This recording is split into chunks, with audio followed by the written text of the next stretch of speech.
All sports, all plays. All sports, all plays.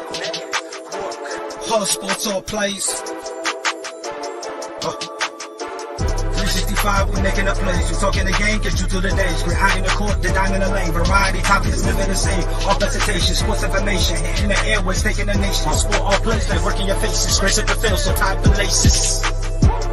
All sports, all plays.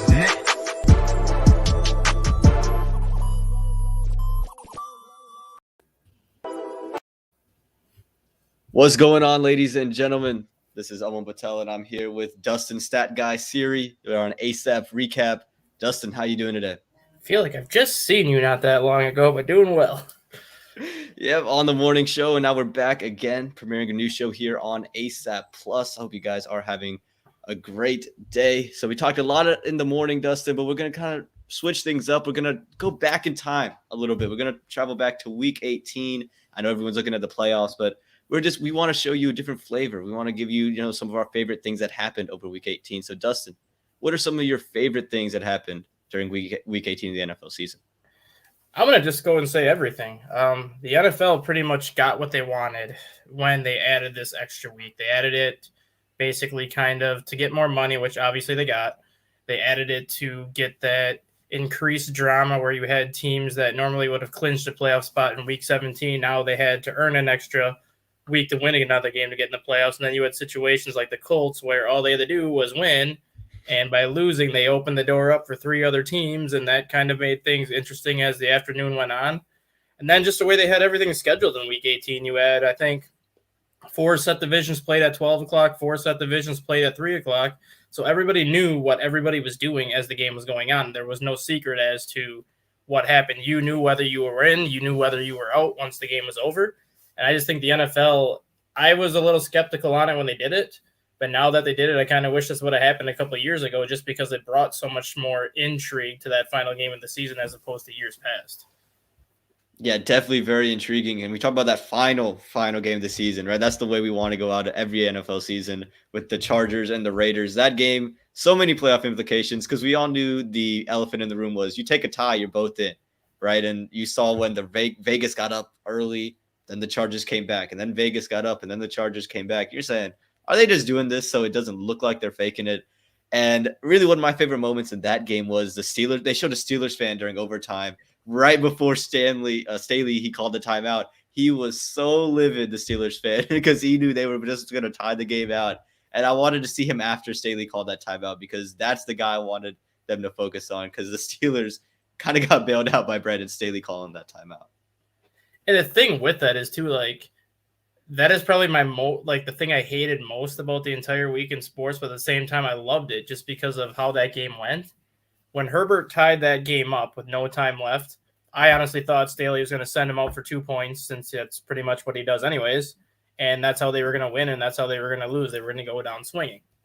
And then once you get to overtime, both teams drive right down the field, get into around the 25, 30-yard line, settle for the field goals.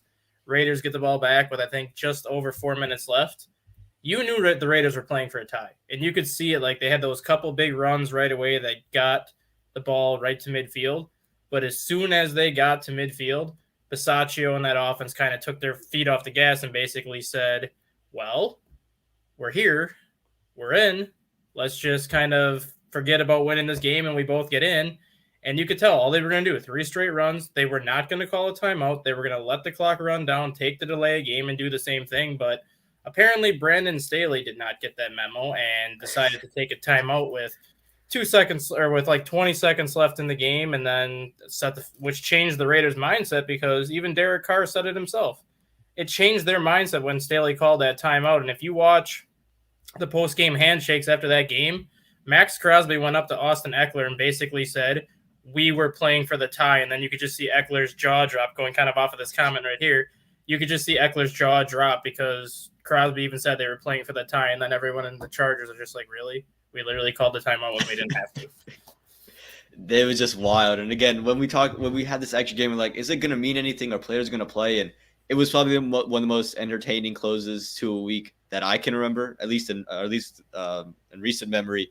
One of my other things that I really liked from this weekend was seeing Tom Brady make sure Rob Gronkowski got his incentives. Not because I'm a big Patriots fan, right? That's one. But the whole AB thing, if the whole money thing is true, he definitely misplayed his cards. And I thought that was kind of ironic that, he stayed in the game, got Gronk his incentives, and you're sitting there thinking, if AB would have just waited, I guarantee you he probably would have gotten his incentives. Yeah. But that kind of goes back on the situation, too, because AB did say that his ankle was bothering him. Yeah. Which, okay, I don't know if that's true. I don't know if it's not. None of us are going to know. But at the same time, if his ankle was really bothering to the point where he didn't want to go out there, then Bruce Arians has no right to basically force him to go on that field. Or in other words, if you don't go out there, you're cut. So, yes, obviously the way AB reacted to the situation, it's definitely not a good look for him. And that's probably going to be something that costs him another chance of signing with anybody just because of how he reacted once that all happened.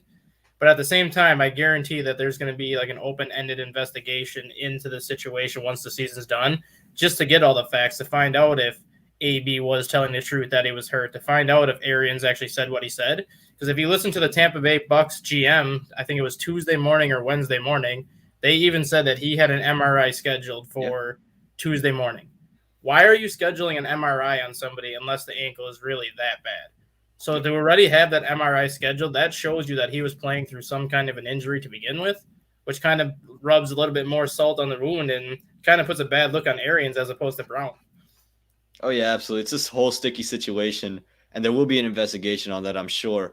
But someone needs to investigate this. Sander, the biggest losers of the weekend were the Colts blowing their game, blowing it to a 2-14 team. How did this happen? I'm sitting there watching the game, and I'm seeing Jacksonville getting 6 sacks. I'm seeing Jonathan Taylor and Carson Wentz not be a factor. I'm seeing the defense getting torched up, and I'm saying this is a team that beat New England. This is a team that beat Arizona. This is a team that played Tampa tough. What's going on? I guess for whatever reason, Jacksonville is a house of horrors for Indianapolis. They have not won there in 6 years. This is going back to when Andrew Luck was the quarterback. I think he was either 3-2 or 3-3 at Jacksonville, and even he had a tough time there. But it's 6 straight losses now for the Colts at Jacksonville. And going back even to 2020, Jacksonville was 1-15. Their only win was against the Colts week 1 in Jacksonville. So you kind of knew that Jacksonville was going to give the Colts everything they could handle. I don't think anyone expected the game to be as one-sided as it was, because it was almost like the Colts were playing for the number 1 pick in the draft at that point and really didn't even care that they were there. And it looked like Jacksonville was the team that was playing for a playoff spot, which ironically is kind of funny because if the Lions would have lost to the Packers, then Jacksonville would have played themselves at the number 1 pick anyways. Yeah. But it's just one of those teams. And I can say the same thing with like Minnesota, how up until the last couple of years, Soldier Field was at one spot where Minnesota could never win. They were like 2-12 or 2-13 in a 15-game stretch. And for whatever reason, teams struggle at certain venues. And Jacksonville's that one venue that the Colts just can't seem to win at. And they're going to be kicking themselves up and down their franchise, up and down their practice facility until they circle that game on the calendar next year when they go back to Jacksonville. Seems like they've been circling that for a while. I don't know if you saw the Frank Wright post-game speech to his team, but you could see the whole locker room just sitting there stunned. Carson Wentz is sitting there stunned. You can't see his mouth because obviously he has the mask on, but you can just see everyone's expression. And Frank Wright's like, the season wasn't a failure. You just have to learn and take from it. And obviously he has to say that, but I'm sitting there, I'm laughing. I'm saying, it's a failure because exactly what Sanders says. Literally, you win and you're in. And you blow it. And you had the 5 seed in the AFC for a month, and you had a shot to run down Tennessee. But then you ended up faltering 2 of those last 3 weeks. I'm just sitting here, I'm like, how is it not a failure? You literally gave up a shot to win that division, and then you gave up your playoffs in a month. It's just absolutely wild that could have possibly taken place because, again, you're sitting there thinking to yourself, I know Frank Wright has to say this kind of thing, but it's a failure. It's a failure of a season because you're 1 game away, and like you said, you have it for an entire month, and you could have possibly ran down Tennessee if you don't falter out 2 of those last 3. And the funny thing is, Carson Wentz had the most success he's ever had when Frank Wright was his offensive coordinator in Philadelphia. So you obviously saw why Wright wanted him to come to Indianapolis because he was hoping to duplicate that same success. But ever since Wentz went through the back injury that he went through and the knee injury, he has not been the same quarterback. So now you kind of you kind of have to wonder if Wright regrets bringing Wentz in, knowing that he's still got like 3 or 4 years left on that contract. Because I'm not going to call Carson Wentz a bust because he has had success, but he is not anywhere near that number 2 pick that Philadelphia thought they had. And now he's kind of getting to that point. Now, is he ever going to be able to come close to the way he looked those first few years in the league? Yeah, it's big questions that everyone has to answer because, again, he looked good that one MVP, and not MVP, but the one year he got hurt before, everyone thinking he could have won MVP, and they were hoping that they could replicate it. Couldn't do it. Now we move on to NFL head coaching vacancies. Man, a lot of stuff happened. We call it Black Monday for a reason. Just, Dustin, I'm going to name you the head coaching vacancies that we know of currently. So not the ones that we are projecting, just the ones that have officially fired their coach. And you tell me what is your favorite position and what is your least favorite position. Okay?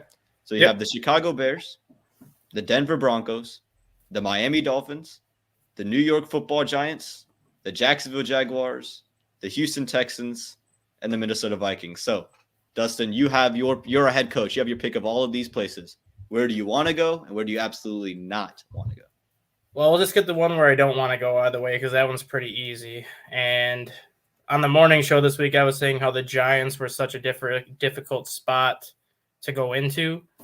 But Houston, to me, at this point, is not – I'm not going to say it's going to be the worst job. It's going to be the toughest job for any coach to walk into, knowing that you still have that Deshaun Watson situation hanging over their head. They traded away Hopkins and J.J. Watt the last couple of years.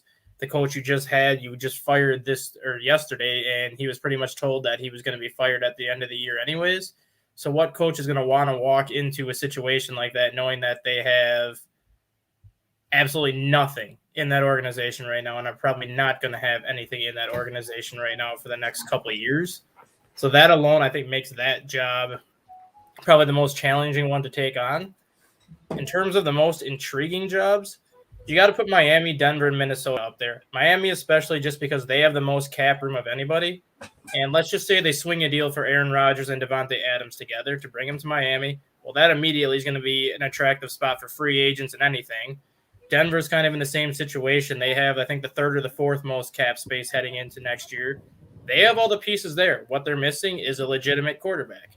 Somehow figure out how to get, Aaron Rodgers there, or figure out how to get Watson there if he's cleared to play, and that changes everything in Denver. And then you got Minnesota, who cap-wise is not in a good position, but they have plenty of offensive weapons on that team where a different mindset and kind of different leadership might be able to get the most out of that team, and just a little bit of retooling on their defensive side of things, I think, can really make that team a contender for years to come because they have the pieces there. It's just more of getting the right leadership in there.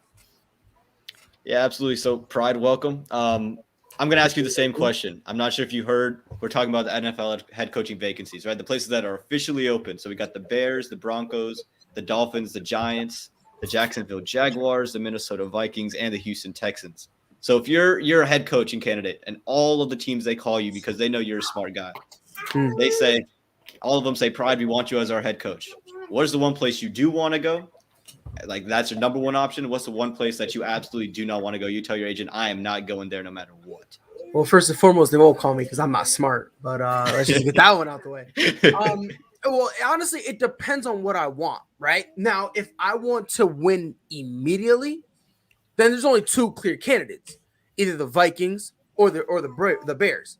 It's really one or the other because I've said this and I've spoke with Mike before. I believe the Bears wholeheartly are a wild card team, and Matt Nagy was the sole reason that they were not in the playoffs. And if you disagree, I don't know what to tell you. You probably just don't like the Chicago Bears. You don't want to give them any props, whatever the case may be. But I wholeheartedly believe that in a win now situation, I think it should be either the Vikings or the Bears. Now, Dustin and Aman, you guys know this. I am in the minority that I don't think the Giants' job is as bad as people are making it out to be. It's easy to make it seem bad, right? But here's the problem with that. Of all the coaching jobs you have, it is by far the one with the longest time span, like the longest the longest ticking clock, so to speak, right? And the least amount of pressure too. The least amount of pressure, because as soon as you get in there, you got 4 or 5 years before the clock really starts ticking, right? And then by the time it starts ticking, you're probably going to be in a situation where I'll be all right, let's see how this goes.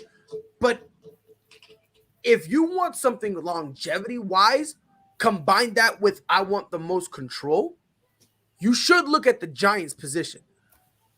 Considering that the Giants, whatever head coach they're gonna bring in, you're gonna have this opportunity to do what you want. Dave Gettleman retiring, or he calls it retiring. He knew the writing was on the wall. Yeah, he saw the writing on the wall. You retire or you're fired. Take your pick. Right, like he knew what was going on. He didn't want to be like, oh, I got caught being fired. I retired. Like that's kind of his way of saying, at least I didn't get fired. But in terms of longevity and control, the Giants, it looks like it's a pretty solid gig. Now, obviously, if you compare it to the Chicago Bears, if you compare it to the Jacksonville Jaguars, if you compare it to the Minnesota Vikings, in comparison, yeah, it looks suspicious at best. But if you look at the job alone in and of itself, I don't think it's a bad job. So if you want something in terms of winning, either the Minnesota Vikings need to be number one, and then if you can't get that job, go to Chicago. And if you're kind of just a dude that's like, look, man, I'm chilling. All I want to do is have longevity in terms of I just want a long contract and I want to be able to have control and actually rebuild something. If that's the situation they want, then I would go to the Giants. So you mentioned the Minnesota Vikings. To me, that's the one place I don't want to go unless there's a GM already there, or unless I'm going to be I don't even want to be the GM there because there's so many contracts I have to figure out. Oh, yeah, that's because I got to work out Kirk Cousins' money. I got to figure out what I'm doing with Adam Thielen.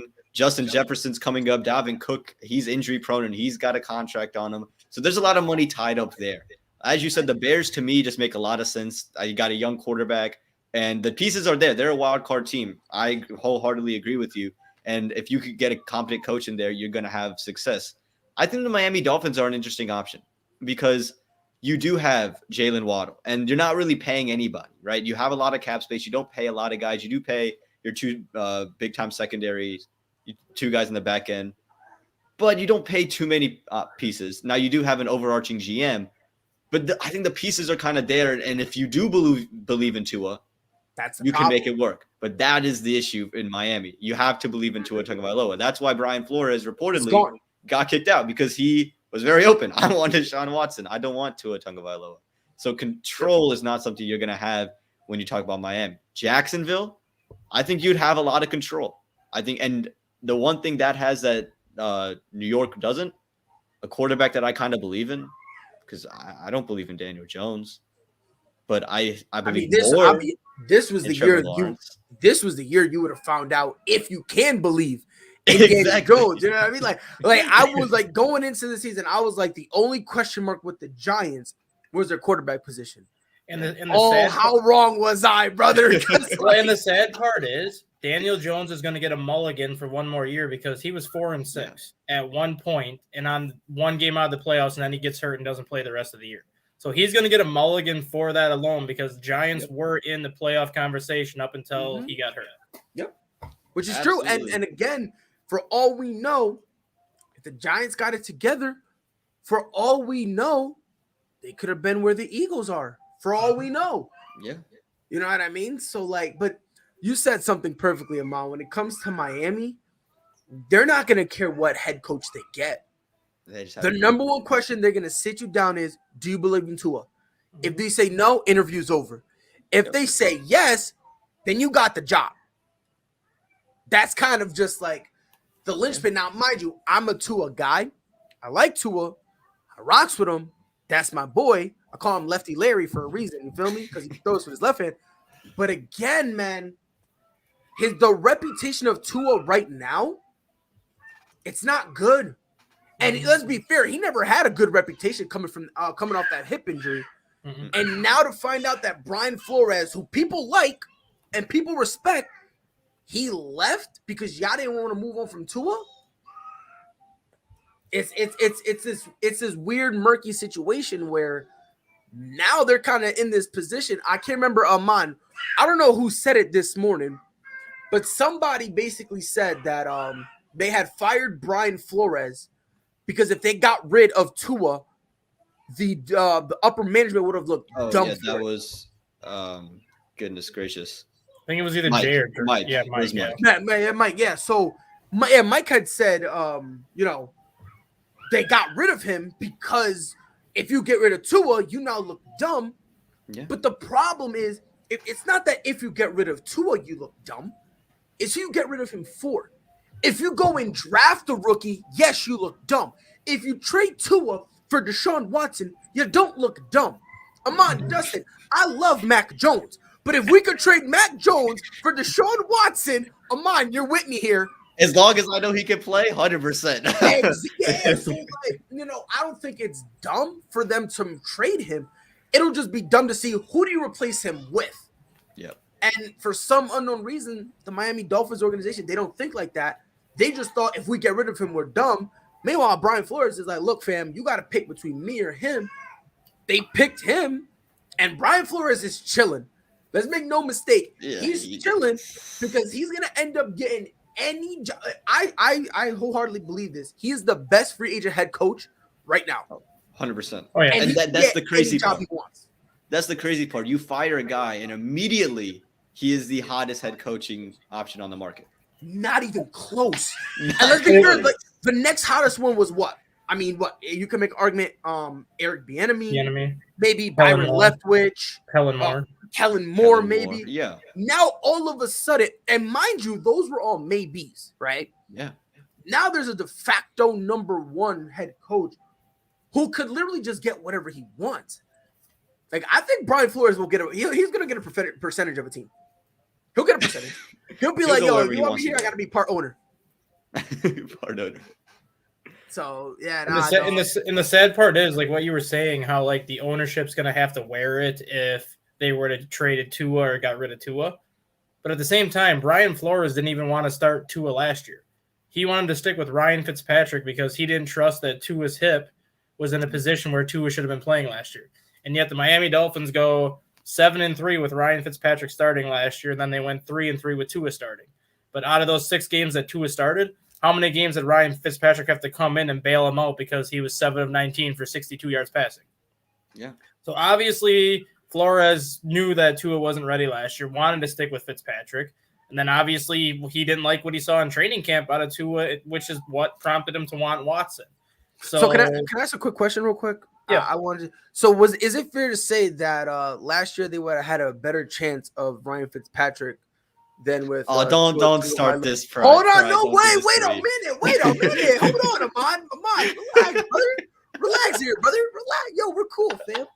Dustin, is it fair to say that they would have had a better chance of Ryan Fitzpatrick than Tua Tagovailoa? Is that fair to say?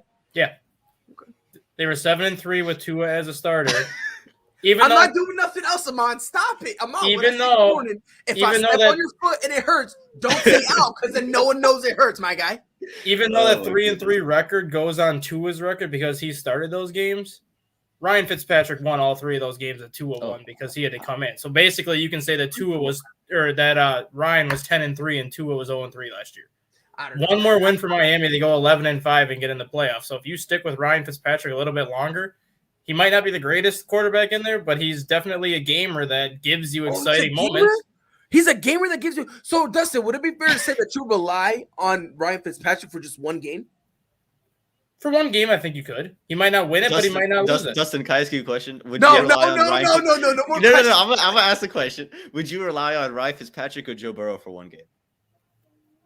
This year, Joe Burrow. Last year, Fitzpatrick because of experience. Thank you. We're talking about this year. We talking about this year. That's the point I made. He said this year. So, Dustin, let me explain what happened. So we were basically playing a game and saying, who would you take for one game, right? And it was basically Joe Burrow versus everyone else. And my thing is, I love me some Joe Burrow. Let's not get it twisted. Him and Jamar Chase carried my football fantasy team, right?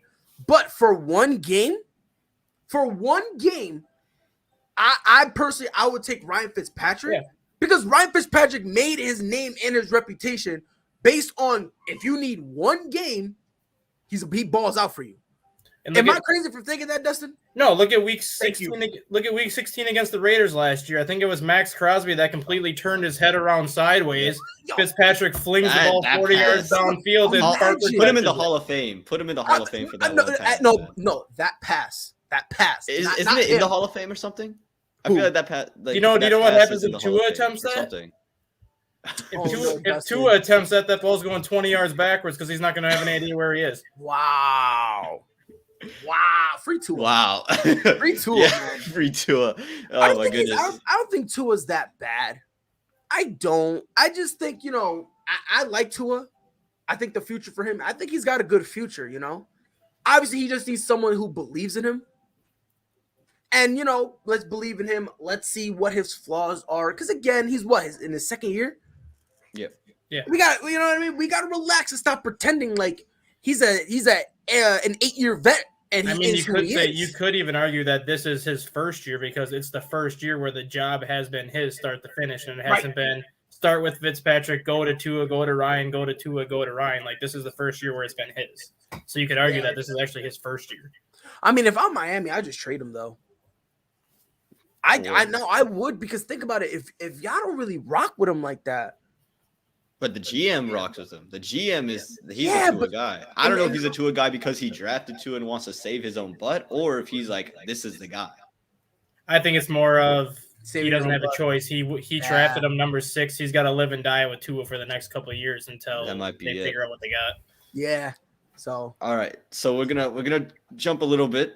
Let's stay on the same ship. But Brian Flores, de facto number 1 head coach out there, right? We're all in agreement on that one. Correct. Okay. Yes. But if you were, let's say, the Jacksonville Jaguars, who, if you can't get Brian Flores, he's gone. Who's the guy you want? So, Pride, I'm going to start with you.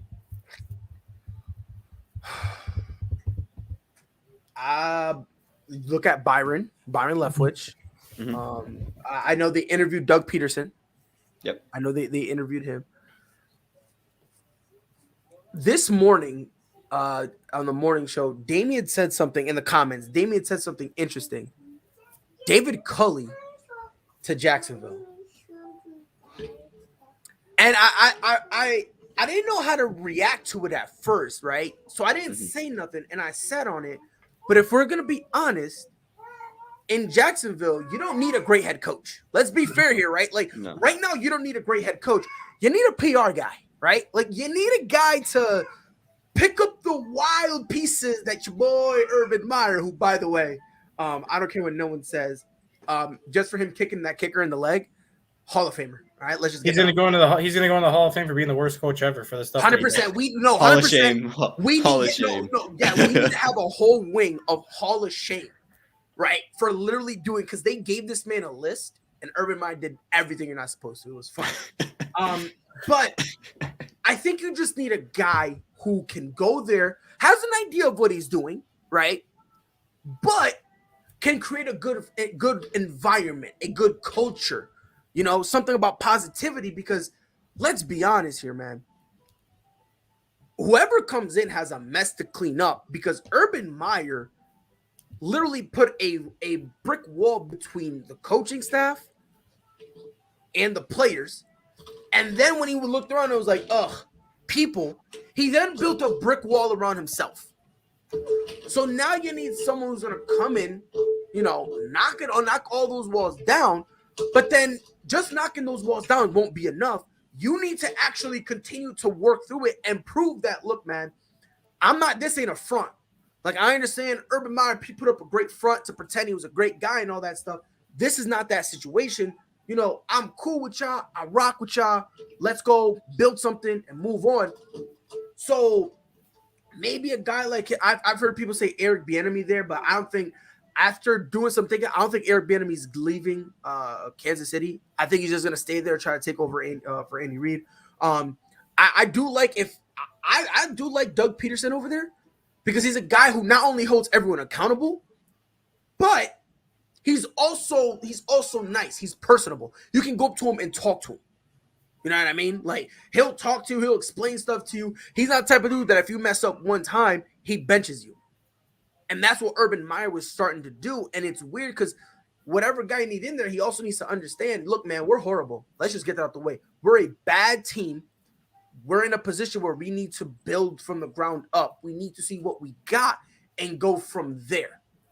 So Byron Leftwich, I would like that. I like Todd Bowles and all, but I don't think he's head coach. I think he should just be a defensive coordinator. And I don't think he should leave Tampa. I do like Doug.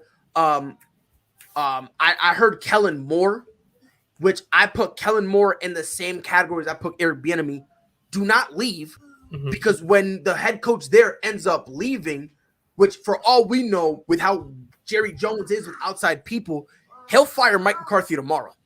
You know what I mean? Like, he'll fire him before the game. You know what I mean? So if things start getting, a little shaky with Mike McCarthy, let him dip, put Kellen Moore in, and you're fine there. So you just kind of just need a head coach that would just be personable, can rebuild the relationship, can talk to the players, build a good culture. So, yeah, we're losing, but at least we don't hate each other. At least when we're losing, at the end of the game, I could still look at Trevor Lawrence and say, you know what, kid, touch me up. Come on. We good, bro. You feel me? If we're losing, at least James Robinson is playing. You feel me? If we're losing, at least we can look our head coach in the eye and say, look, we lost, but we fought for you. We played hard for you. So that's really what they need. So I do like Dougie P. I think that would be nice. Byron Leftwich, I would like that. Honestly, if Matt Nagy could not be a detriment, I think this would be a good place for him. Because he's a nice dude. He's a nice guy, right? Now, obviously, if you're gonna have him at the head coach, you're going to need to go get an offensive coordinator. And basically, Matt Nagy is just Jason Garrett 2.0 and is literally just, good job, guys. You know what I mean? Like, that would be the only way he would have, you know what I mean? He can go over to Jacksonville. But if it was a guy with his personality who knew about 10% of football, that's where you got to go.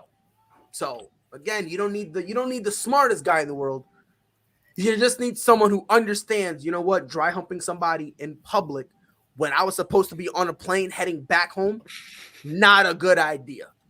If we can start there, we got something with whatever head coach we get. We got a low bar down there in Jacksonville. How about you, Dustin? Where are you going? The fact that Jacksonville is considering hiring Nathaniel Hackett proves to me that they're going to screw it up at some point. I mean, he was your offensive coordinator for 3 years and you fired him. And why would you bring him back is my question. Dustin, or even think about bringing him back. Hey, Dustin, Nathaniel Hackett literally just got a promotion with extra steps, bro. Yeah, they hired him. That's all it is. But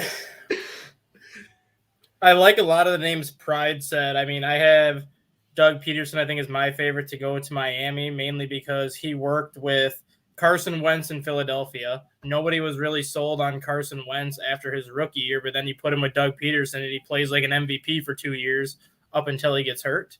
So Peterson has that experience with younger quarterbacks where he can kind of get the most out of them and kind of see if he can unlock what Tua has. I mentioned Josh McDaniels with Miami for the same reason.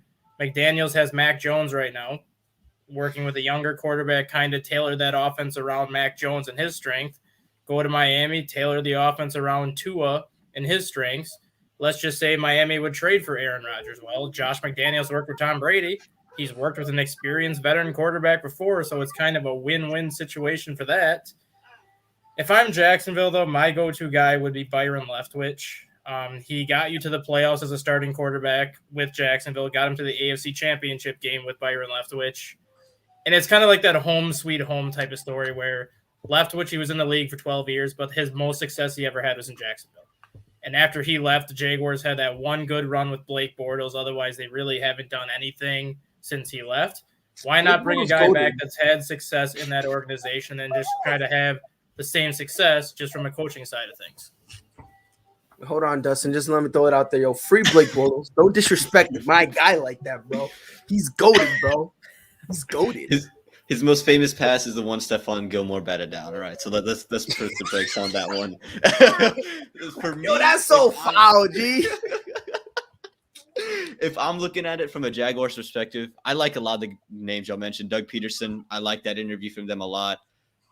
But I was thinking about a guy in Jim Caldwell because he's a guy who's built a team before with a talented quarterback, with a talented receiver, right? We talk about, and I'm not saying DJ Shark is no Megatron, all right? Let's not get that twisted, but he can play. He can play. He can play. James Robinson. James Robinson in the backfield. And again, they need a PR guy. And I think Jim Caldwell, every guy who's ever come out of his system has liked him, right? Everybody, no matter what Lions player you've talked to, they adore playing for Jim Caldwell. And I think, Dustin, you brought up the stat guy in the morning show. He had, 36 wins in his 4 seasons in Detroit? Yeah, 36 wins in 4 years with Detroit. If I'm the Jaguars, I get 4 years and I get 36 wins. I'm pretty good with that after my kicker gets kicked and we have the number 1 pick for back-to-back years. So I think Jim Caldwell is a guy who can build up some culture and also, get you winning again and work with your quarterback and, just build something that he kind of had in Detroit. Okay, so that place is really interesting for me, Jacksonville. But I think the other real interesting destination for head coaches is Chicago. Right, because you feel like Chicago kind of has a lot of the pieces there. Dustin, I'm going to start with you.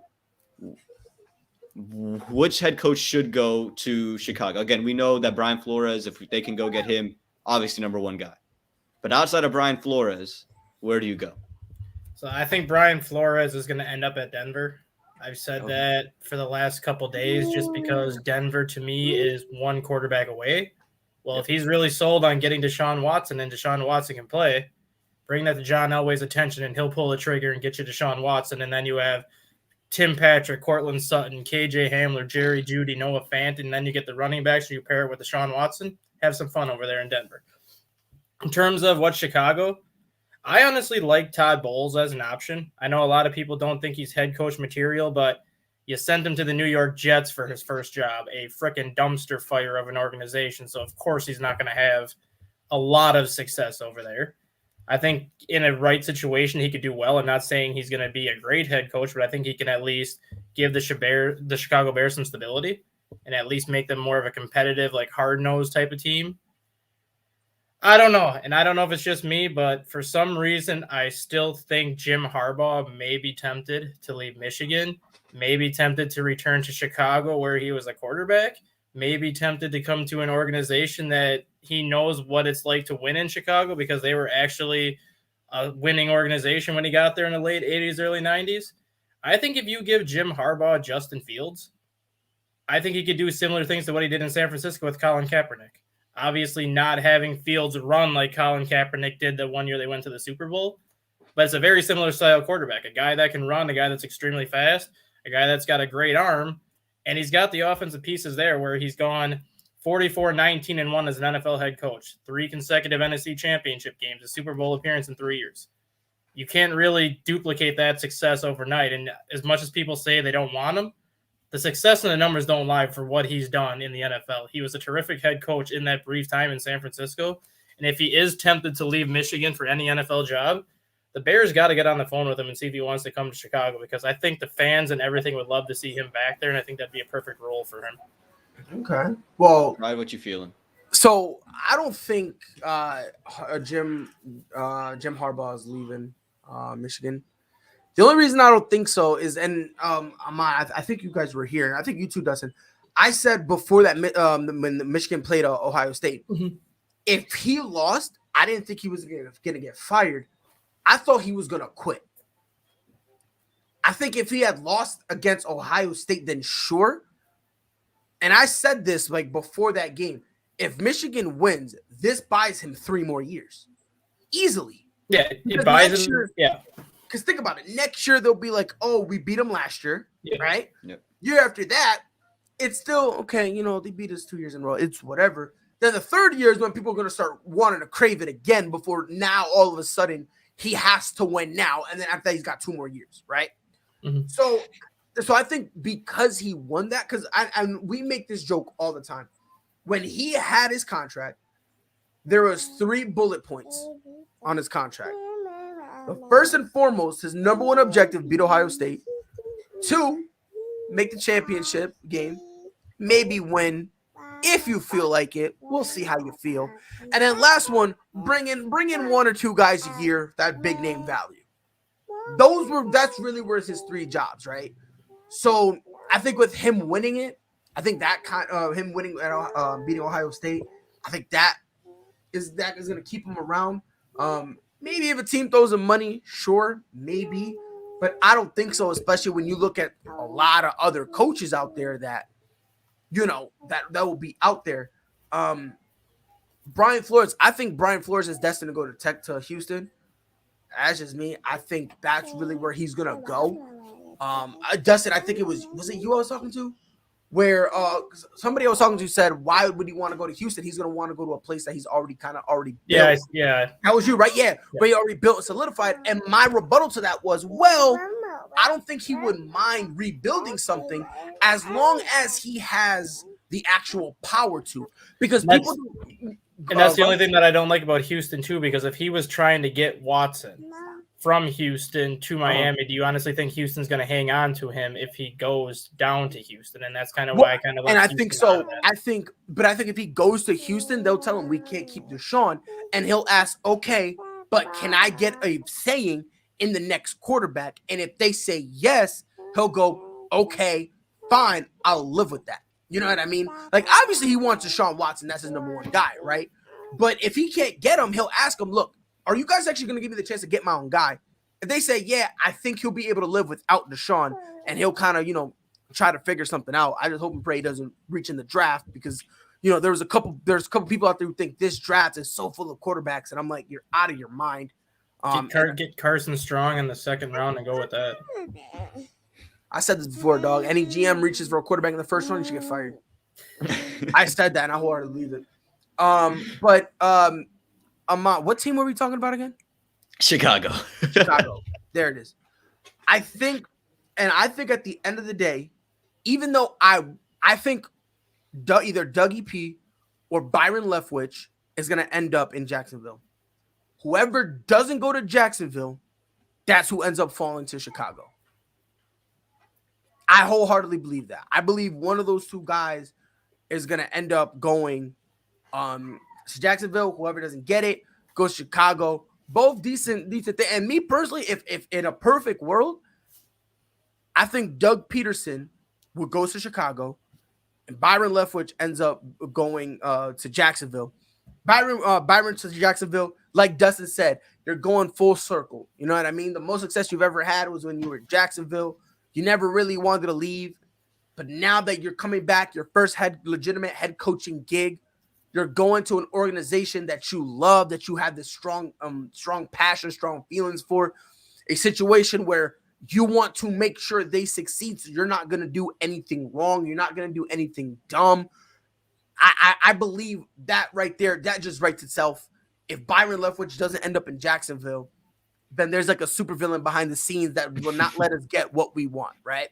But then Dougie P, if you put him in Chicago, let's be honest, Justin Fields does play a lot like Carson Wentz to an extent, right? Mm-hmm. People go, oh, no, he doesn't. And it's like, well, yes, because Carson Wentz was a quarterback who had a solid arm and would always hang on to the ball, always looking for that deep throw.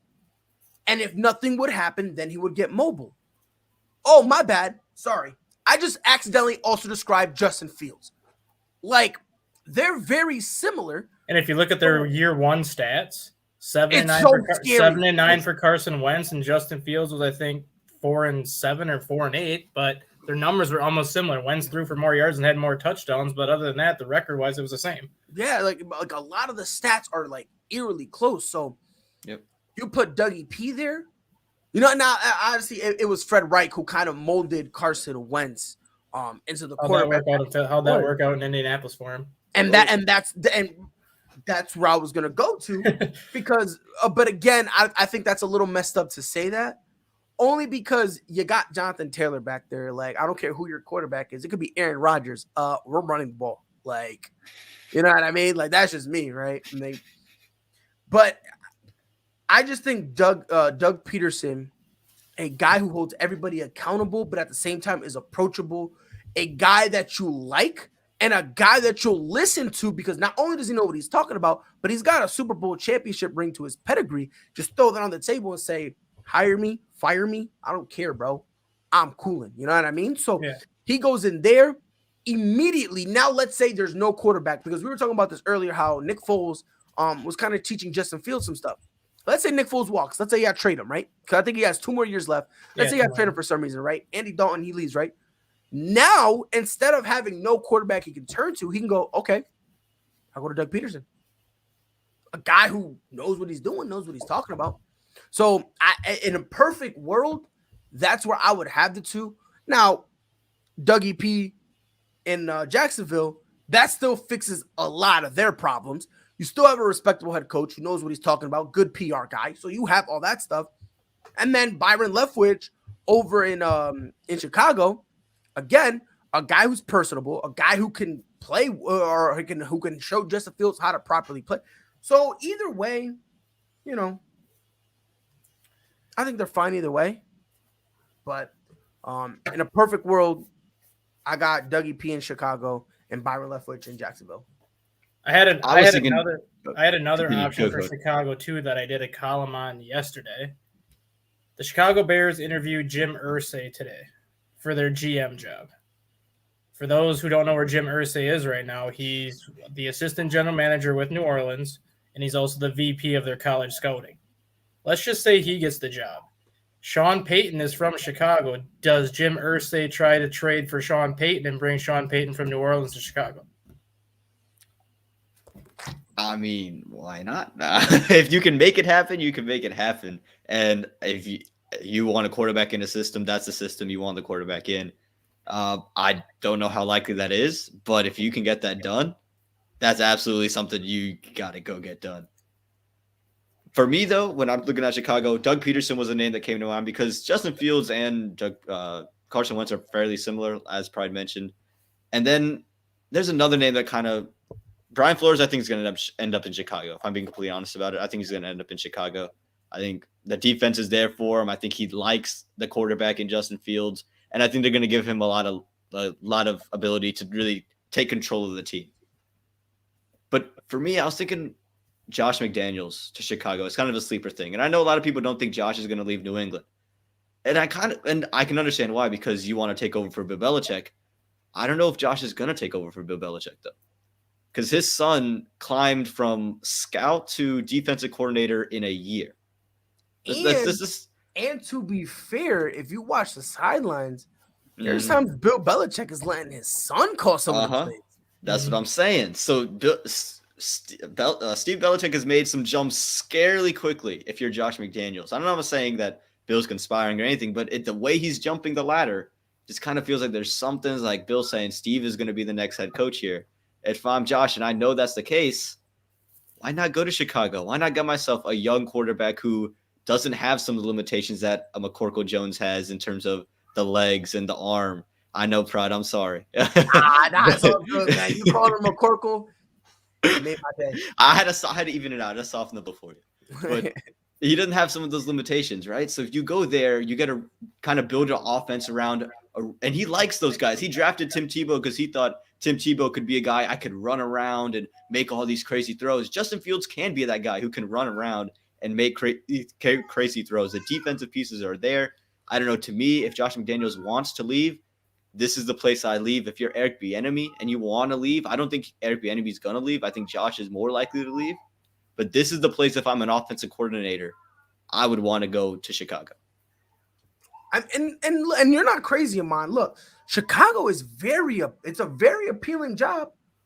It's a very appealing job. Like I said, you know, without Matt Nagy, if you put anybody else there, this is a wild card team. So it's very interesting. Again, and I wholeheartedly do not expect Brian Flores to make any decision like quick. I think Flores is going to get 8 interviews. I think he's going to get an interview with every opening out there. And I think he's going to get like 4 contracts where it's going to be literally comparing money to money, roster to roster, cap Yep. space to cap space, and then he's just gonna be like, "This is what's the best fit for me. I'm going here." Yeah, 100%. And again, it's gonna be very interesting because, like I said, he's gonna take his time, right? He's gonna look at every single situation. To Dustin's point, because there's only so much money they can offer him, right? So if the contracts are looking similar, he's not gonna say, "All right, bet." You know what I mean? Like, let's say one contract is gonna give me like $2 million more overall, but look at the shambles that organization is in. Do I want that one, or would I leave that money on the table and go to another place that, yeah, am I making a little bit less money? Sure, but my voice will be heard. I got a chance to win. I got a better team, got a chance to win. Like, so honestly, Brian Flores, he could do whatever he wants. He literally can do whatever he wants. He's got the trump card in his hand. All right, we'll be right back. We're going to take a quick break. I think Whole sports all plays. Whole sports all plays. Whole sports all plays. 365, we're making a place. You talking the game, get you through the days. We're high in the court, the dime in the lane. Variety, topics, living the same. All presentation, sports information. In the airways, taking the nation. Sport all plays, like working your faces. Grace at the field, so tie the laces. Whole sports all plays. Whole sports all plays. Network. We on top of our game. Whole sports all plays. Whole sports all plays. My bad, Dustin. Didn't mean to cut you off. No, you're fine. I think realistically, too, that Brian Flores holds the keys to everything. The moment he decides where he's going to go, you're going to see coaches coming off this board left and right because everyone's going to be like, crap, we missed our chance. Crap, we missed our chance. Now we got to get this person before they're gone. That's actually a good point. 100%. Because if you look at Minnesota, the Giants, and Chicago need a GM. So those three teams are going to kind of take their time a little bit more because they're going to want to get their GM first before worrying about the coach. So the longer they wait to get a GM, the less likely they're going to have a chance to get Flores. That's why I think you're going to start to see like these teams like, okay, we need the GM now. We need the GM now so we can get Flores here before he's gone. And then once he's gone, you're just going to see names coming out the board, I think, left and right. It's going to be absolutely wild. So we're going to jump out of the NFL and we're going to go into some college basketball because there is no longer an undefeated team in college basketball. Baylor, they lose to Texas Tech 65-62, snapping a 21-game win streak. So Baylor, they had been the first champion since Duke back in 2001, 2002, who were the last remaining undefeated team. But Texas Tech, without their leading scorer, they go out there and they beat Baylor. Dustin, I'm going to start with you. Are you worried about Baylor after that loss? No, I'm more worried about the committee as to why Baylor's not number one still after that loss, because loss or not, they should still be the number one ranked team in the country. They were the last unbeaten team. They won the national championship last year, and they lost 4 of their 5 starters. So to start the year 15-0 with basically an entirely new roster and have a coach in Steve Drew that, in my opinion, is one of the 2 most underrated coaches in college basketball, it seemed like the top 25 committee kind of shafted them a little bit on that one just because – one loss shouldn't drop you from 1 to 3 because Texas Tech, I mean, they're not a great program like they were a couple of years ago, but Texas Tech is still a solid program. It's not like they went to like Elon or something and lost to Elon or had Elon come to their building and beat them. They lost to a conference opponent that's going to be in the hunt for the Big 12 championship at the end of the year. They're going to be in the NCAA tournament hunt, so it's not a bad loss. I think Baylor should still be number one just because of the body of work they've done going back those last 6 weeks of the regular season last year into the postseason, and then obviously the start they got off to this year. Yeah, so in the AP right now, Baylor's number 1, Gonzaga's number 2, UCLA's 3, Auburn's 4, USC is 5. My concern here is, let's say they drop, right? Where do they drop? That's really what it comes down to now. Well, we need to take into consideration, they lost to Texas Tech. What was the final score? We need to put this in context now. What was the final score? 65-62. Let's just go ahead. And that's a Texas Tech game. Texas Tech does not give up like 70 points a game, if ever. That's a Texas Tech game, so you know you're going to be in a grind out game with them. Exactly. So this is nothing new to Texas Tech. They're, like you said, Dustin, they grind it out, right? And again, let's also put more context in there. Texas Tech, who is 11-3, is ranked 19th. Right? So, and again, I'm just going by the logic of strength of schedule, because that's what I've been yelled at this whole time. Strength of schedule matters, right? So if we're going by that logic, they lost to Texas Tech, right? But Texas Tech is a top 25 team. This should not impact them at all, right? Now again, if we're going by strength of schedule, this shouldn't impact them at all. Now, there's more that comes into it than strength of schedule. There's more that comes into it. Wins, losses, how you perform against the team that you just played, and on top of that, your metrics. All that stuff comes into play. Well, it's supposed to, right? It's supposed to, but then when you got the committee saying stupid stuff, and then you just got people who don't know what they're talking about literally regurgitating it, makes it difficult for any change to truly happen. You know what I mean? Yeah. What I expect Baylor to drop. I really do. However, I think they should probably drop maybe a spot or two. Mm-hmm. I don't think it's going to be anything. If they're in the top 5, it's blasphemous. Let's just get that out the way, right? Like, me personally, I'm going to drop them 1.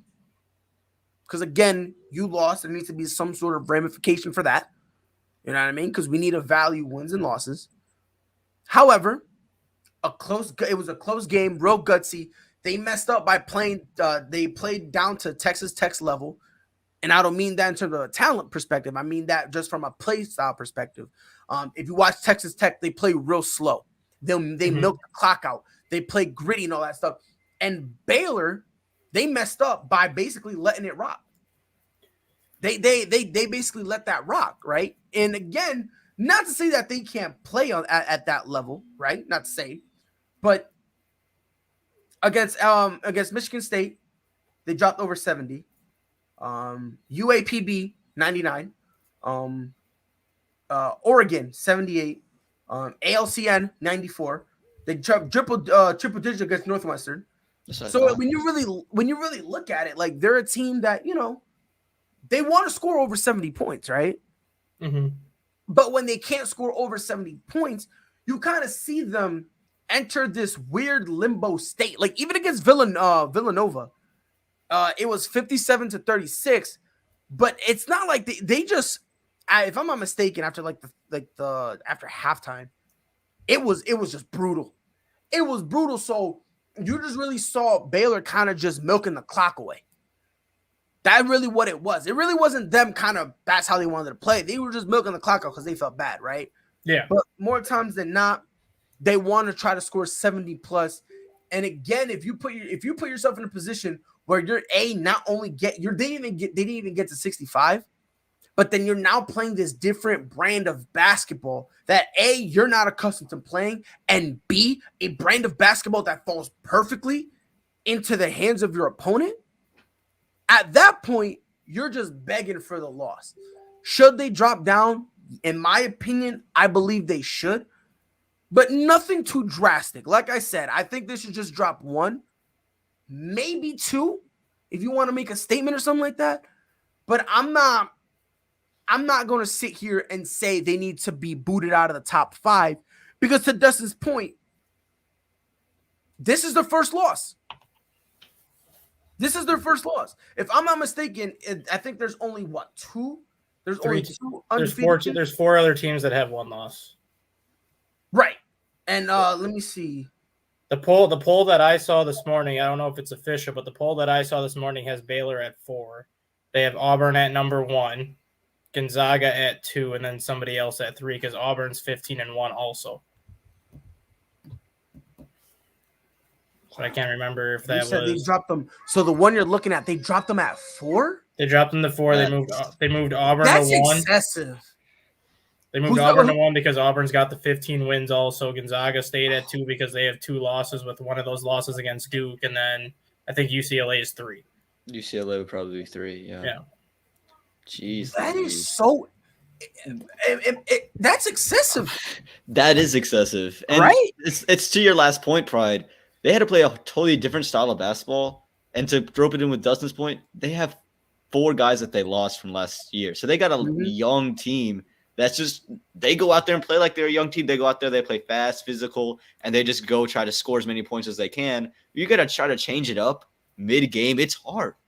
And again, I'm not saying they're never going to be figured out, because they are going to figure it out.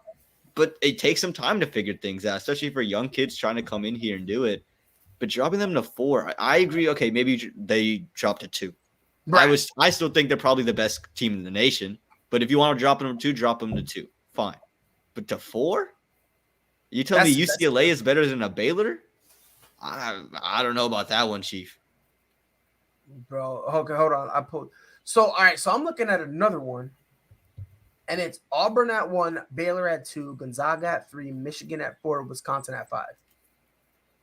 Which I'm okay with. I'm okay with that. Yeah, that's... Wisconsin, I think, is a little high, but... Yeah, Wisconsin's probably high. I would put LSU at 5 because I think LSU is 14. Well, LSU at 6. LSU I would put them at 5. Okay, all right. So put them at 5 and Wisconsin at 6, right? Yeah. Which I would even put Wisconsin around 7 or 8 because you have Arizona also, who's like 13-1 or 14-1. Arizona's 10th. Yeah, USC's got 1 loss. Why isn't USC higher than that? Like the whole Pac-12. The whole Pac-12 is I think 14 or Pac-12. Good. Yeah, Pac-12 has 3 teams: UCLA, USC, and Arizona that have 1 loss. Auburn and I think LSU UCLA has 2. I think UCLA. They might have 2, yeah, because 1 loss is to Gonzaga. Yeah, LSU and Auburn have 1 loss. Baylor has 1 loss and Gonzaga has 2. That's why I don't even think Gonzaga should be number 2 because they have 2 losses. Why aren't the teams that have 1 loss in front of them? I don't care if their schedule hasn't been as tough. They have 1 loss and they have a better record than Gonzaga. They should be at least in front of them, especially like a team like LSU that comes from a conference where they're going to see tough competition. This is wild from the committee because you talk about college football. If you got 1 loss, you're out. You got 2 losses, you're out. But then in basketball, you got 2 losses. Yeah. Nah, you're better than the 1 loss team. Yeah, that's what I'm saying. LSU is overlooked by a lot of people. LSU is a great team at 13 and 14 and 1 right now. They're very athletic. They're very quick, and they can score. Their defense is a liability, but they have so much overall athleticism that they can get by not playing defense. Right. But I don't know, man. Like, I'm not trying to be that guy. I'm really not. But at the same time, Baylor at 4, that's excessive. And my thing is when it's the rankings, I don't care how you are in a talent perspective. It's more of a of how you're playing perspective, right? It's a performance perspective, right? That's how I look at it, right? So if they lost 1, again, if you want to knock them, bring them down to 2, Auburn 1, I have no problem with that, right? None at all, right? But dropping them to 4, and the part that's an insult to me too is last weekend, or was it last weekend or 2 weekends ago, Baylor had to go to Iowa State, who was number 9 in the country at the time, and they beat Iowa State by 14 points on the road. Yep. So this isn't the first challenge that Baylor's had. They went to a road against a very tough Iowa State team, and I actually picked Iowa State to beat Baylor, and Baylor took it to them by 14 points. So why is that not into consideration losing this game? Like, we went on the road and crushed Iowa State, but now we got a Texas Tech team that plays a completely different style, and we lost by 3 points because we're not used to this style. Right. And that's really what it comes down to, right? Like, the style of play, they messed up. They started playing down to their opponent's style, got the L. But again, even with that L, it was a 3-point loss. So to say, like, again, I also think it matters how you lose, right? Because if you got dominated, then 4, I get it. I'm with you there, right? But a 3-point loss? I don't know, coach. Somebody, whoever's making this, bro, I don't know if y'all play 2K, but that guy tired, bro. He got the Gatorade sign next to his name, man. He tired. He's following dudes just so that we can get a fake timeout because the team ran out of timeouts. He fouling, dude. He reaching too much, coach. You got to get him out of here, cause the people in the community need to start playing get them on the sticks, man. I think they'll start to learn what's going on in the actual 100%. game because the way they rank it doesn't feel like they actually know football or basketball or anything.